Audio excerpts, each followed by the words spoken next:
At mile number 7, I started to negotiate with my inner bitch. Never negotiate with your inner bitch. If you negotiate with your inner bitch and choose easy over difficult, you will end up literally killing the beast and letting the bitch run your life.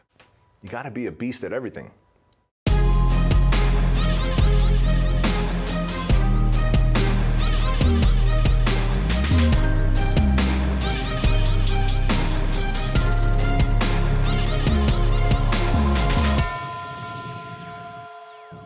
20 lessons I've learned over 45 years. Hey friends, welcome to the Empire Show. My name is Bedros Keuilian, and we're gonna tear it up right now. Listen, man, I got 45 years under my belt, and in that time, I've done a lot of shit.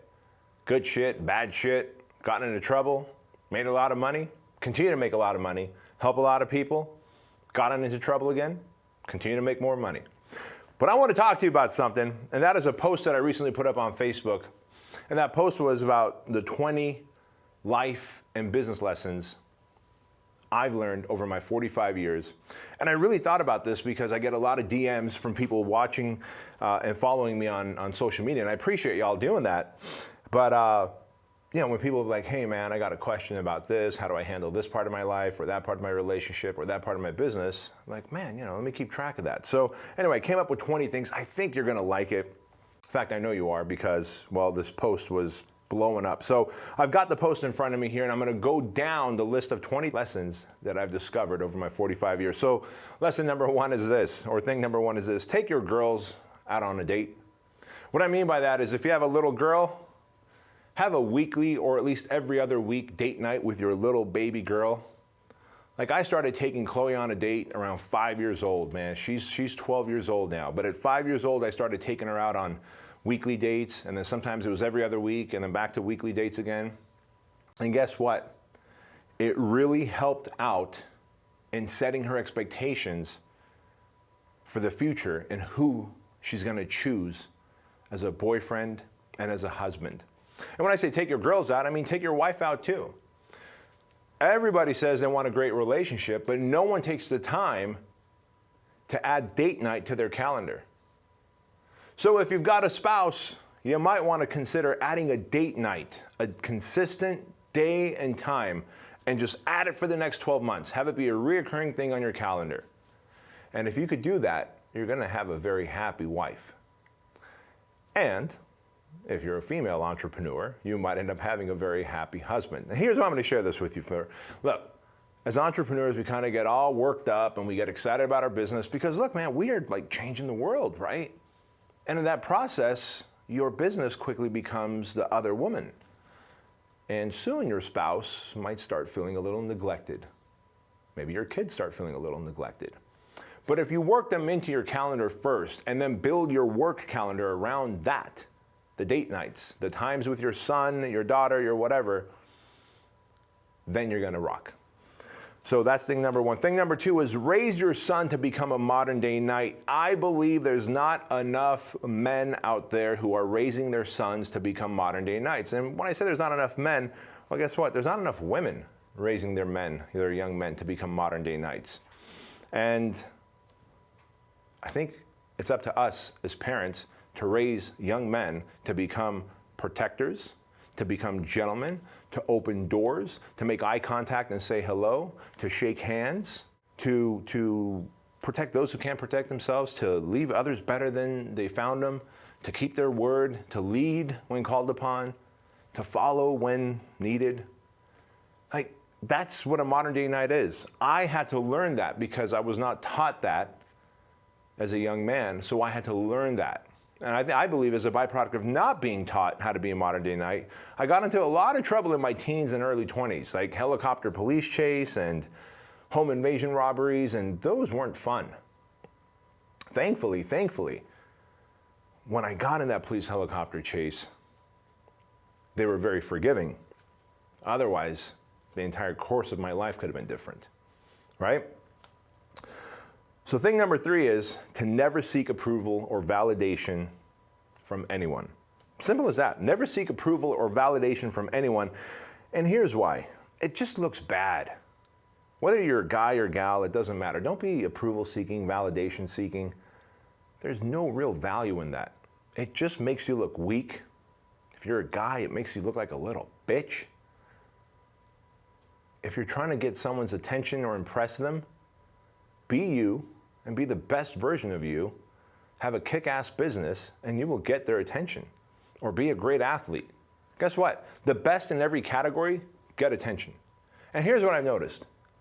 20 years ago, in my 20s, when I was approval seeking, validation seeking, and I would try to get someone's attention, whenever I got it, I realized it's just shallow. There's nothing there.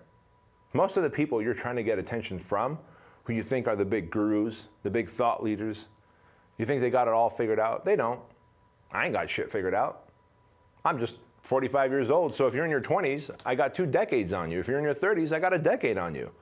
But guess what? Recently, I had my mentor of 20 years here at the HQ.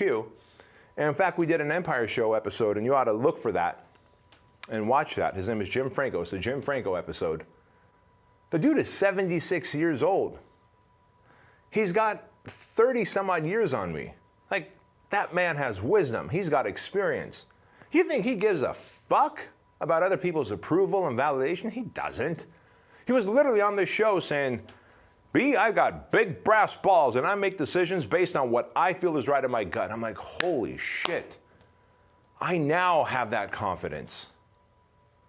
But I didn't in my 20s.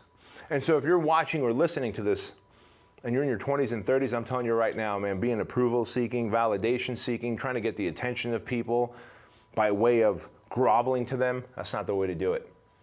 If you're an athlete, be the best athlete you are or you can be, and you will get their attention. If you're an entrepreneur, be the best entrepreneur you can be, and you will get their attention. Whatever you are, be the best in class. The best person who does Rubik's Cubes, see, my son, he does Rubik's Cubes, right? They're called speed cubers. You know, by the way, I don't know if you know this, my son can solve a Rubik's Cube. Or it's actually a speed cube, but it looks like a Rubik's Cube. It's like smooth like butter. It's got magnets, springs, they oil it. It's all this fucking, it's like an $80 cube. When I was a kid, those things were like $3, right? But it's an $80 cube, and he can solve that in under a minute. Why do I share this with you? Because the guy who can solve it in like 7.5 seconds, he's known as the #1 guy in the cubing industry. And if my son can beat his record and go to 6 seconds in solving a Rubik's Cube, guess what? He'll be known. So I'm like, son, just get better at what you want to get better at. Don't try and get that guy's attention or approval or validation. They will seek you out when you become the best. Thing number 3, say what you mean and mean what you say. Being a passive-aggressive little baby, again, doesn't look good on anyone. Just say what you mean and mean what you're going to say. That's number 4. Thing number 5 is this, always keep your word. When you make a promise, keep a promise. It's a pretty simple thing, but there used to be a time that people kept their word. Now there's words like, oh, this person's a flake. I got ghosted, right? That fucking word shouldn't even exist, ghosted. Ghost might exist, Casper the Friendly Ghost, right? Ghostbusters, but you got ghosted, right? Meaning someone made plans with you, said they're gonna do something at the last minute, they didn't return your text message or your call, and they just didn't show up. They probably chose the better option. Fuck that. If you made a promise to someone, show up. Whether it's I'm gonna help you move from your apartment to a house, I'm gonna help you fucking unpack something, I'm gonna help you figure something out, I'm gonna go out with you, we're gonna hang out. Even if you get a better option, keep your word. Simple concept, not a lot of people doing it. Number 6, be who you are in private as you say who you are in public. How often do you meet someone in public and they're charismatic, enthusiastic, well-spoken, put together? You later find out in private they're a shit show, right? And that's important because you got to be the same person in private that you say you are in public. Otherwise, you're a hypocrite. You're a liar. And if you can't do that, how do you expect people to look up to you? Because, I mean, if you're watching or listening to this show, then you're probably someone who wants to make a lot of impact, income, and influence, right? What you're really saying, whether you're going to be an entrepreneur or you're going to be the CEO, CFO of a company, a vice president, like you want to be a leader. You want to be a high achiever. Well, guess what? Leaders they make a promise and they keep a promise, number one. Number two, they are in private who they say they are in public. Like what you see is what you get. Shouldn't be that difficult. Number 7, be clear on your life's vision, mission, and values. Man, I gotta tell you, if you know what your life's vision should be, like if you sat and said, all right, I want this to be my life. Like in my case, I wanna have 2,500 Fit Body Bootcamp locations worldwide. Then I'm gonna write 4 more books. I've already written Man Up, I'm gonna write 4 more books over the span of my lifetime. I've got the ideas for the books. It might end up growing into 5 or 6 books, right? And I know I want to contribute heavily to Shriners Children's Hospital, Toys for Tots, and Compassion International. Those are the 3 charities that I donate money to. And I want to be the #1 donator to Shriners Children's Hospital. Right now, Justin Timberlake is the #1 donator. My goal is to be the #1 donator to Shriners Children's Hospital. So I have to make enough money through my books, through my coaching, through my franchise, through my supplement company, my software company. All these things have to make me enough money so that I could be the #1 donator at Shriners.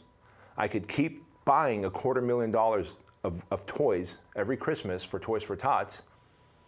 And I could keep adopting more kids through Compassion International. As of recording this, I've got 97 kids adopted, my family and I, through Compassion International. And to me, that's not enough. I want 1,000. I want 5,000. I want 10,000 kids adopted, where we're helping them through their schooling, through getting them clean food and water, right? And so you really have to have a life's vision. Like, that's my vision, to make so much money that me and my family live an exceptional, magical life while donating massively to Shriners Children's Hospital, Toys for Tots, and Compassion International. So if I know that's my life's vision, then what is my mission every day? Well, it is probably to keep growing all of my companies, to surround myself with a great team that can help me move the needle, and that is also on the same vision and mission plan as I am. Meaning they want to make a lot of money, they want to have high standards of living, quality living and experience, and they want to donate to causes that speak to them. That's my mission. Every day to keep selling, keep marketing, keep growing, making more money, and then donating. So then it goes to my values. What are my core values? Simple. Drive change, exceed expectations, and be relentlessly disciplined. That's it. And if I could keep doing that, driving change in my industry, exceeding expectations of my clients, customers, business partners, and friends, and be relentlessly disciplined to stay on track of my mission and vision, no one can tear me away. So think about this. If you don't have your own personal life's vision, mission, and values, you're really drifting around life like a rudderless ship, and that's kind of dangerous. It's kind of dangerous because if you don't have a mission, someone's going to give you a mission, which means you're going to become someone's employee. You're going to become someone's cog in a wheel. So have a vision, have a mission, have core values that actually matter, right? Where do we leave off? That was number 7. Number 8, no one owes you anything. Pay your dues and earn it. Simple message. Let's drive that home one more time. No one owes you anything. Pay your dues and earn it. But Bedros, I started my Instagram account. It's been 6 months. I only have 800 followers. I paid my dues. No, you didn't. No, you didn't. A decade of grinding, of being in the trenches, of taking shrapnel, of having your body covered with entrepreneurial scars, of lessons, of failure, of poor relationships with business partners, borrowing money and being so upside down financially, sleeping on a couch, sleeping in the back of a Toyota pickup like I did, sleeping wherever you can sleep because there ain't no fucking bed around. That is paying your dues. Have you paid your dues for a decade? I doubt it. Do you deserve to have an exceptional life? I doubt it. So no one owes you anything, man. The sooner you accept that, the quicker you'll realize you're going to do the work, you're going to pay your dues, and you're going to earn it. Number 9, be good at solving problems, making decisions, and communicating your thoughts. Like if you want to be a great entrepreneur, if you want to be a great leader, if you want to be someone who is a high achiever in life, that's what you have to do. You have to be good at solving problems. The best businesses I know end up solving the most sophisticated problems. Think about that. All a business is a solution to a problem.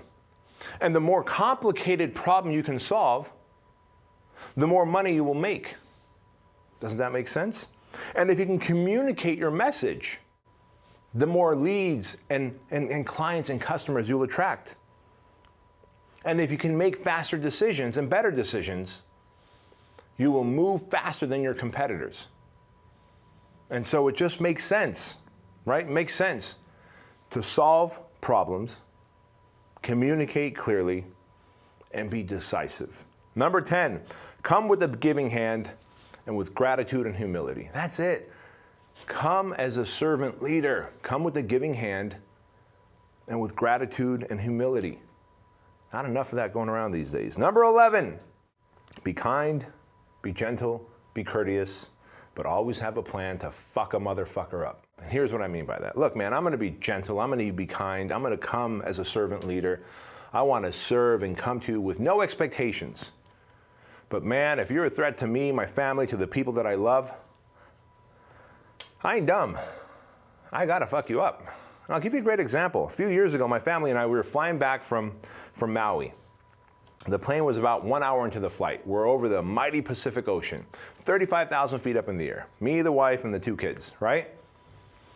It was one of those big jumbo planes where it's got like the massive first class. And, you know, we're kind of in the back of the first class. There's about 5 or 6 rows ahead of us, and then the cockpit. And then I see that this dude is going nuts up front and to the left. And he's hitting the guy's seat in front of him. And he's doing the gun gesture. And so the flight attendants go up to him. And they're like, sir, what's going on? Now there's a big circle opened up around them. No one wants to be around this guy. He's foaming at the mouth. He's going nuts, man.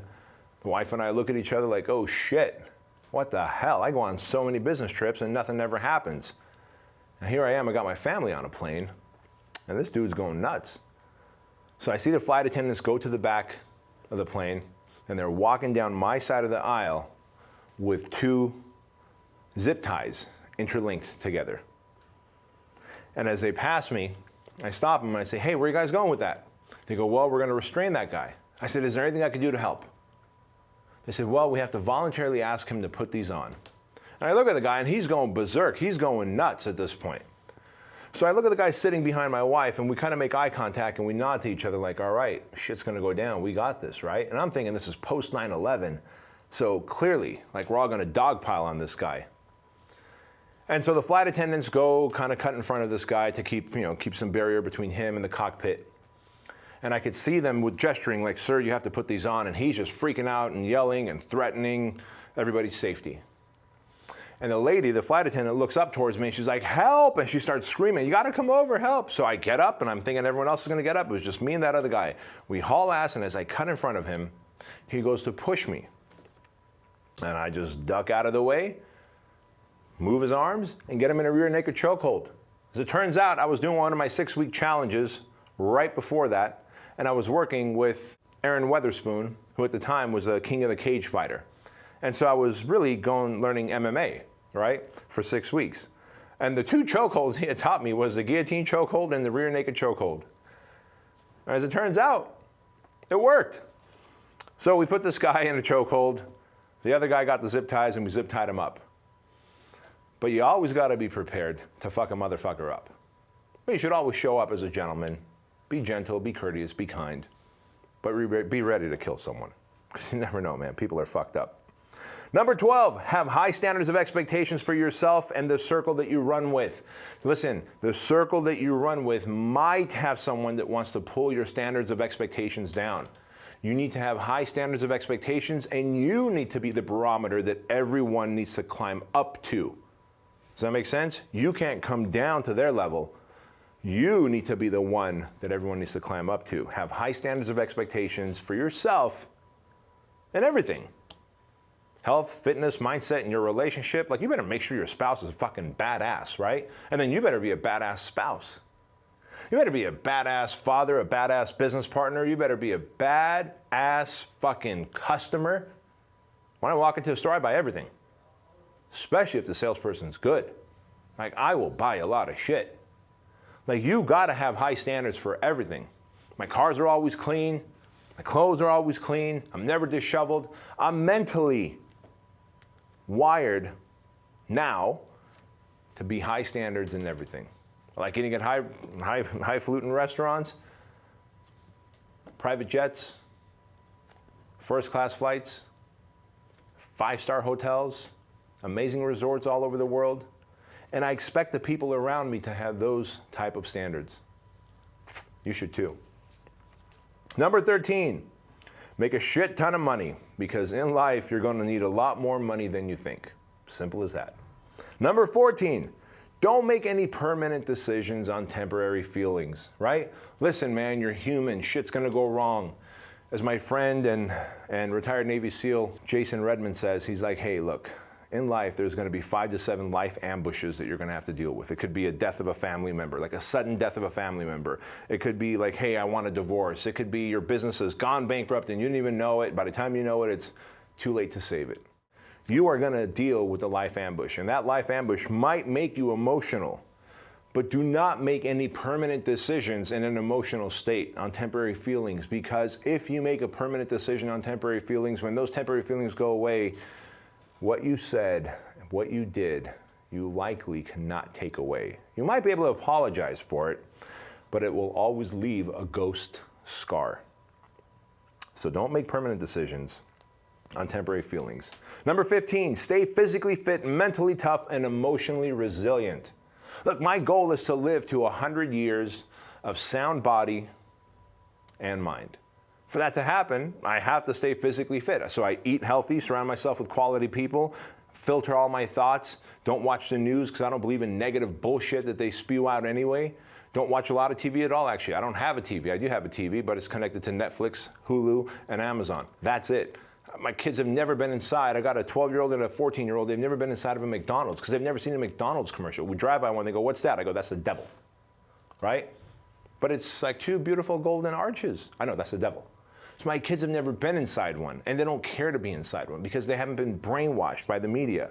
Why do I share this with you? Because you have to stay physically fit. I need my kids to be physically fit. They need to live to 150 years old so they can have bigger impact, have more influence in the society, even make more money and donate that money back, right? So you got to stay physically fit, mentally tough, emotionally resilient. Number 16, show respect to others and demand respect back. When I said this on stage one time, somebody goes, afterwards during the meet and greet, they go, hey, I get showing respect to others, but when you said demand respect back, like, what did you, like, grab them by the collar, like, hey, you better fucking respect me? No, man. If you are constantly respectful, if you show up with humility, if you are kind, if you are a servant leader, if you ask about them instead of vomiting at the mouth about you, that's being respectful. And through those actions, you are demanding respect from them. There's no way someone can't respect you if you are respectful, kind, thoughtful towards them, right? And that's what I mean by demanding respect back. Now, from time to time, you are going to meet some jerk who, even though you're kind and humble and thoughtful and caring, and you ask about them and don't vomit about you, they just don't know how to show respect. Then you have to have enough respect in yourself to walk away from that asshole. And that's what I mean about demanding respect back. I'm not talking about grabbing them by the throat and saying, respect me or I'll choke you, right? Probably a bad idea. Number 17, don't lie, don't gossip, don't spread rumors or get jealous of other people's success. If you lie, you gossip, and you spread rumors, and you're jealous of other people's success, man, that makes you a little bitch. Nobody wants to hang out with a little bitch. I sure don't. Number 18, regularly challenge yourself. Test your physical and mental strength. Never peak in life. The best is yet to come. So many people have peaked in college. They peaked in high school when they were the fucking quarterback, like Al Bundy, right? You're like, who's Al Bundy? Go Google Married with Children, right? It was a little sitcom back in the early 90s. And Al Bundy, he went to Polk High School, and well, his claim to fame was some massive touchdown that he did. And that was the peak in his life. After that, it was just all shit, right? Listen, you're never gonna peak. Like, live the kind of life where you're constantly challenging yourself, learning new stuff. You always hear me talking about the 6-week challenges that I do. I trained for 6 weeks, ran a marathon. I trained for 6 weeks in jiu-jitsu and learned how to fucking roll and grapple. I learned for 6 weeks with MMA, learned how to take a punch and deliver a punch, and a Muay Thai clinch and deliver knees and move fast. Learned how to surf, learned how to rock climb. Why do I share this with you? I just keep wanting to learn. And if I keep wanting to learn, the best version of me is always out there. It's always past me, right? I don't ever want to surpass myself. Like, think about that. I'm 45. What if like this is the year that I stopped growing? But I turn 55, 65, 75, now I'm bitter. Now I hate life. Because, well, my best days are behind me. And so I'm always going to train hard, be mentally tough, emotionally resilient, always test myself, because I do not want to peak, because I know the best version of me is still around the corner to come. Number 19, never negotiate with your inner bitch. You got to be a beast at everything. Think about this. And I was just talking about, training for 6 weeks and running a marathon. I weigh 220 pounds. I'm not necessarily a long distance 26.2 mile marathon runner. It's for that reason I said, fuck that. I'm not going to keep myself in that box of, well, I don't know how to run a marathon. I'm not designed to run long distance, so I'm just going to keep lifting weights. Fuck that. I can do anything I want. So I hired a running coach and I said, hey, I need you to train me for 6 weeks. Give me like running protocols. And then at the end of 6 weeks, I'm going to go run the San Diego Rock and Roll Marathon. And she did. She gave me the routine to follow, and I just followed it. And before you know it, I'm running 4 miles, and the next night I'm running 5 miles, and I take a day off, and then I run 7 miles, and then I take a day off, and then I run 8 miles, and I take a day, whatever, right? Before you know it, I ran a marathon in 6 weeks. But in that time of training for that marathon, there were days that I wanted to quit. If I had to do a 10-mile run today, at mile number 7, I started to negotiate with my inner bitch. Like, dude, why are you doing this? Your knees hurt, your ankles hurt, this sucks. This is not as fun as lifting when you're in an air-conditioned room moving a whole bunch of weight. This is you lumbering along like a giant fucking woolly mammoth. You are not meant to run. And I would just negotiate with myself. I was like, you could just fake an injury and tell the coach, like, I pulled something, I can't run the marathon, and just pull out of it. No one's gonna know. It's not like I publicly announce my big 6-week challenges. I always talk about it after the fact. So you guys weren't gonna know, but guess who would know? Me. I would know that I lost credibility with myself. As my friend Tom Bilyeu says, the moment you lose credibility with yourself, you've lost all confidence. And so if you negotiate with your inner bitch and choose easy over difficult, you will end up literally killing the beast and letting the bitch run your life. Think about that. And number 20, last but not least, leadership is always the problem, and leadership is the solution. I don't know what problem you're having in your life, in your business, in your relationship, in your health, but I can tell you this, it's leadership based. You don't have a marketing problem, you have a leadership problem. If you have a business and you think you just need more leads, then as a leader, you should find someone who knows how to drive leads from Facebook, Instagram, LinkedIn, YouTube, fucking pay-per-click ads, search engine optimization, right? As a leader, you need to find the solution. This is why leadership is the problem, leadership is a solution. And you're like, but I can't afford a traffic buyer. I can't afford someone to go do that for me. Then you better lead yourself into learning how. If you don't, it's your fault. Which means what? It's the leader's fault. Leadership is always the problem. Leadership is always the solution. And if you accept that, you're never going to have a marketing problem, a sales problem. Because look, if you have a sales problem, oh my God, I need a better salesperson. Go find the better salesperson. An effective leader goes and finds the salesperson, sells them on his or her vision, compensates them enough to want to stay and sell. And then what about if you have a retention problem? Guess what? A good leader figures out how to fix the retention problem. But now I got a tax problem. A good leader figures out smart tax shelters. Leadership is always a problem. Leadership is always a solution. In your family, in your fitness, in your finances, in your faith.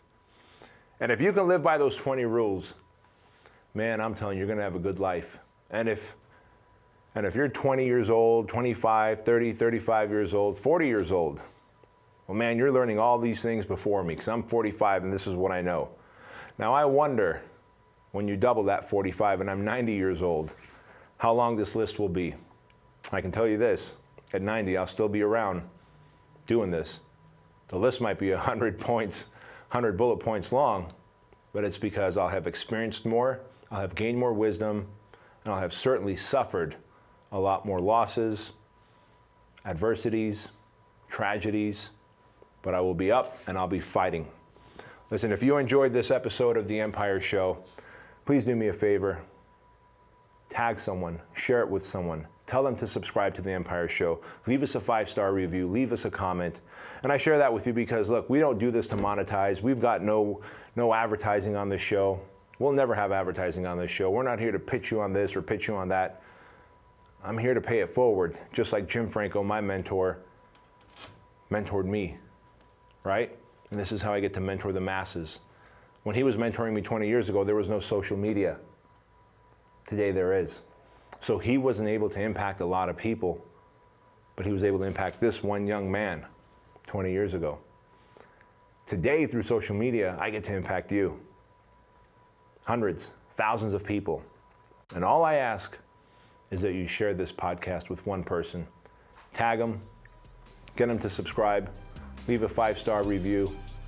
A comment would be great, and I appreciate you. Have a good one.